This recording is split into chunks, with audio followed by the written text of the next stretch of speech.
Come ogni estate tornano i casi di virus West Nile, il virus trasmesso dalla zanzara comune. I primi 2 casi registrati in Veneto arrivano dalla Bassa Padovana, 2 anziani di 73 e 86 anni che sono stati colpiti da meningoencefalite e sono ricoverati nel reparto di neurologia all'ospedale di Schiavonia. È un dato che non ci sorprende in quanto già da un paio di settimane erano stati registrati nella parte sud della regione del Veneto delle zanzare con il virus, quindi trovando zanzare con il virus era verosimile pensare che alcune di queste potevano pungere soggetti fragili che manifestavano poi sintomi di malattia. È il caso appunto di queste 2 persone ricoverate con sintomi neurologici. Nella maggioranza dei casi il virus West Nile non ha sintomi che invece si manifestano nelle categorie più fragili. Le condizioni di salute degli anziani attualmente ricoverati sono stabili. Essendoci le zanzare infette, quello della protezione personale con i repellenti,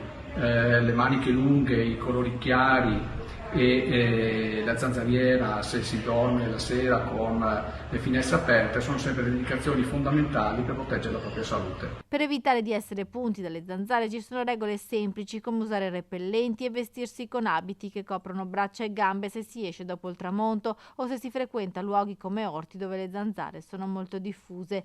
In casa dotarsi di zanzariere e svuotare sempre sottovasi e ciotole di animali dove resta l'acqua stagnante.